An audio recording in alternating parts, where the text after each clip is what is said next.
I want to spend some time talking about the case the Supreme Court is considering right now, having to do with Section 2 of the Voting Rights Act. It's about a Louisiana district that was designed to create a district so that a black person could get elected.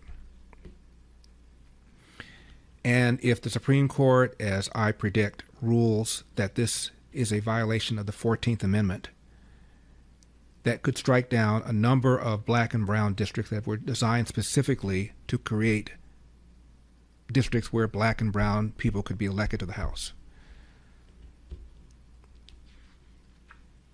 The New York Times wrote, and I'm quoting them, Democrats would be in danger of losing around a dozen majority-minority districts across the South if the court strikes down part of the Voting Rights Act.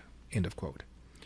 Stephen Miller, White House Chief Deputy, recently tweeted, how many people just realized that Dems had as many as 20 extra seats based on years of unconstitutional race-based gerrymandering, close quote. So the Supreme Court is going to rule, in essence, on whether or not these districts violate equal protection. The director of the ACLU, called the Voting Rights Project of the ACLU, supports these districts. And she said, and I'm quoting, Section 2 of the Voting Rights Act has been a critical tool in safeguarding the promise that people of color can participate in our democracy on equal terms. I guess they forgot about somebody being elected named Barack Obama, but I digress. She continues, it has been our shield against discriminatory maps and our answer to laws designed to suppress the vote.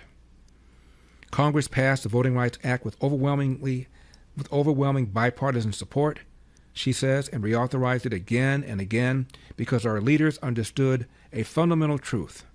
You cannot cure discrimination by pretending it doesn't exist, end of quote. Wow. And check out what the lawyer who's arguing the case before the Supreme Court said.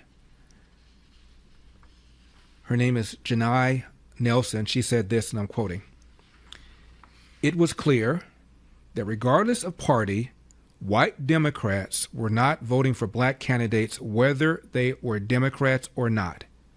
We know that there's such a significant chasm between how black and white voters in Louisiana vote that there's no question that even if there is some correlation between race and party, that race is a driving factor, close quote.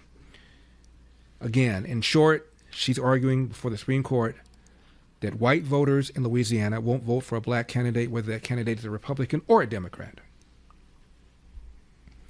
Now, I wrote about this nearly 20 years ago in my first book, The 10 Things You Can't Say in America, because there were a couple of districts that were struck down by the Supreme Court that were designed specifically to become race-based districts, and that race was a predominant factor, and the Supreme Court back then struck them down. There was a case called Shaw versus Reno in 1993, another one called Miller versus Johnson in 1995. Now, after the Miller decision that struck down 4 southern districts that were now held by blacks, Elaine Jones of the NAACP Legal Defense Fund said, and I'm quoting her, the noose is tightening. Jesse Jackson cried, ethnic cleansing. Another Legal Defense Fund lawyer said that once this decision goes through, once these 4 districts that have been now majority-minority districts are turned to majority-white districts, the Black Congressional Caucus, quote, could meet in the back seat of a taxi cab, close quote, meaning it'll be reduced so small that the Black Congressional Caucus could meet in the back of a taxi cab. Well, 3 of the 4 black congresspersons whose district went from majority black to majority white decided to run for re-election. All 3 got re-elected. 1 chose not to run and therefore, of course, did not get re-elected.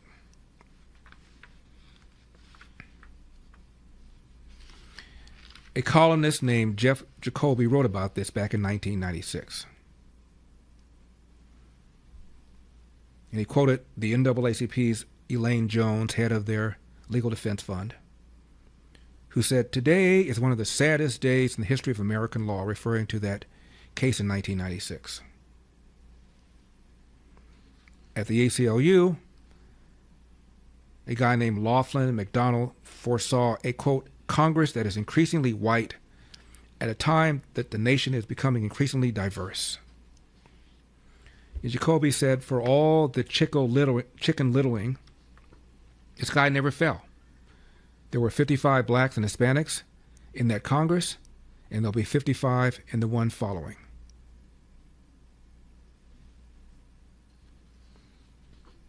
One of them, named Eddie Bernice Johnson, whose district in Dallas went from majority black to majority white, was reelected with 55% of the vote.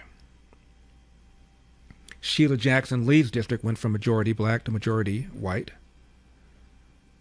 and she won re-election 77% of the voters.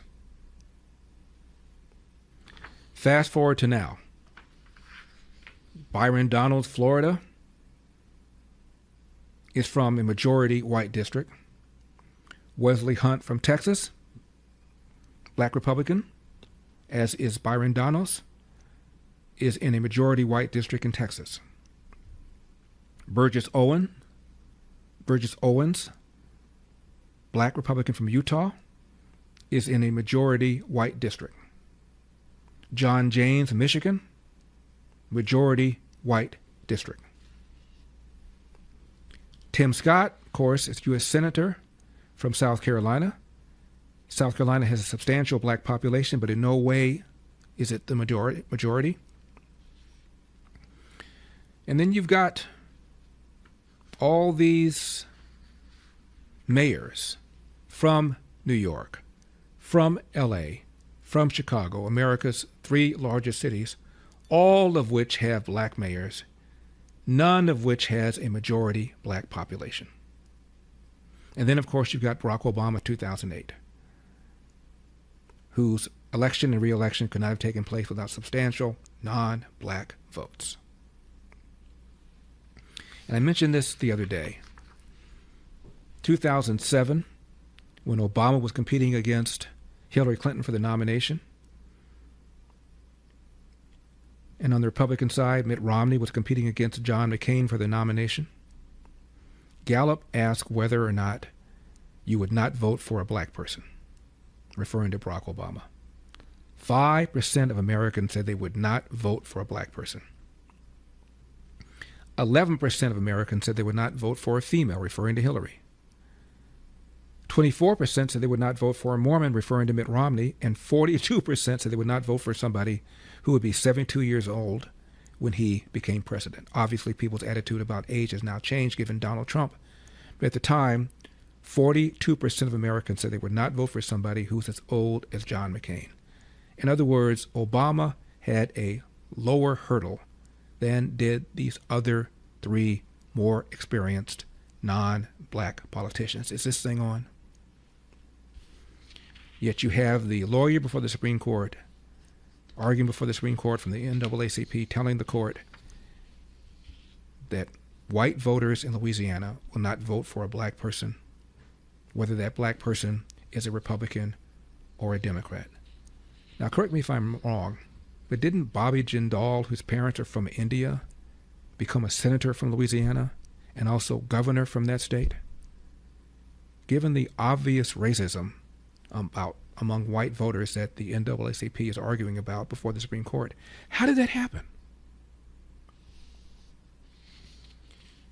In California, in LA rather, where I am right now, the percentage of blacks in the city is less than 9%.